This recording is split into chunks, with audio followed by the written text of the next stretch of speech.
Hello जी, राधे राधे। तो जी ये है दूसरे नवरात्रे का व्लॉग। और जैसे ही मैं सुबह उठ के आई ना, इतनी तेज बारिश आ रही थी कि सारी सड़क गीली हो गई। और मौसम ऐसा लग रहा है ये मार्च नहीं दिसंबर चल रहा है। मुझे तो इतनी ठंड लग रही है ना, मैं क्या ही बताऊं। और उसके बाद है ना, फिर मैंने गरम टी वगैरह पी। उसके बाद मैं फटाफट की पूरे घर की सफाई, नहाकर आई, क्योंकि अब नवरात्रे चल रहे हैं ना, तो जल्दी जल्दी सोचती हूँ सारा काम खत्म कर लूँ। फिर मैंने जैसे ही मैं नहाती हूँ ना, तो प्यारे लड्डू गोपाल जी को तैयार करना होता है मुझे, तो उनको भी मैंने सुंदर सा तैयार करके उनको उनके विराजमान मतलब सोफे पे बिठाया।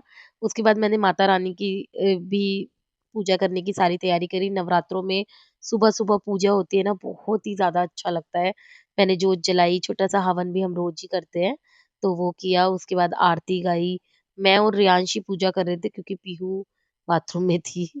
उसके बाद मैंने सोचा मैं क्या ही भोग लगाती, तो मैंने बनाना शेक बना लिया था।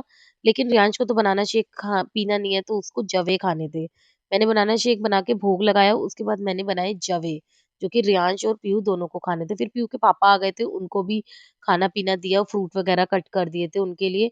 इतने में मैं आराम नहीं कर पाती जितना ये मुझे काम कराते हैं। उसके बाद बच्चों को फ्रेंच फ्राइज़ खाने थे, जो कि मेरे बिल्कुल करारे-करारे फ्रेंच फ्राइज़ बने थे, बहुत ही ज़्यादा टेस्टी। और अगर आपको इसकी फुल रेसिपी देखनी है तो मेरे फुल व्लॉग में देख लेना, क्योंकि हर छोटी-छोटी बातें ना इसमें बताई नहीं जाती हैं, बहुत देर लग जाती है, क्योंकि ये है मिनी व्लॉग और वो है लॉन्ग व्लॉग। प्यारे लड्डू गोपाल जी को भी भोग लगा दिया था, फिर पीहू को भी फ्रेंच फ्राइज़ बना के दे दिए थे, और शाम को तो और भी ज़्यादा ठंड हो गई थी। मैं सच बता रही हूँ, ऐसा लग रहा है कि ये मार्च नहीं है।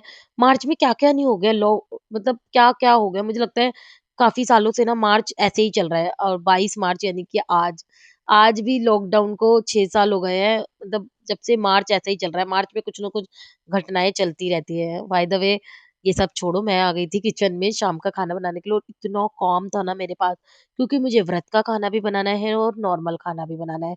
मैंने राजमा सबसे पहले बॉयल होने के लिए रखे, फिर मैंने चढ़ाया व्रत वाली खिचड़ी, वो बनाई। उसके बाद मैंने दूसरे कुकर में घिया रखा बॉयल होने के लिए, फिर दूसरी कढ़ाई में मैंने राजमा का मसाला मसाला बनाया, मसाले को ऐड कर दिया। ये देखिए, राजमा में धनिया काटना, घिया को पीसना, जीरा भूनना, मैं बता रही हूँ एक के बाद एक काम होते ही जा रहा था। यहाँ पे मैंने रायता तैयार करा, बस आज पीयू के पापा हैवी नहीं खाते हैं, तो मैंने उनके लिए खिचड़ी और दही बना दी थी। व्रत वाले चावल हम लोग ऐसे ही खाते हैं। उसके बाद क्या था, सारी किचन साफ करी, बच्चों को खाना दिया, और उसको करने के बाद ऑयली खाना होता है ना, तो मैं सारी सफाई रात को ही करके सोती हूँ, किचन टिच करके। एक्चुअली दूध भी गर्म हो रहा था, और पीयू के पापा को दूध भी देना था मुझे, बच्चों ने भी लिया था दूध। उसके बाद मिलते हैं नेक्स्ट व्लॉग में, बाय।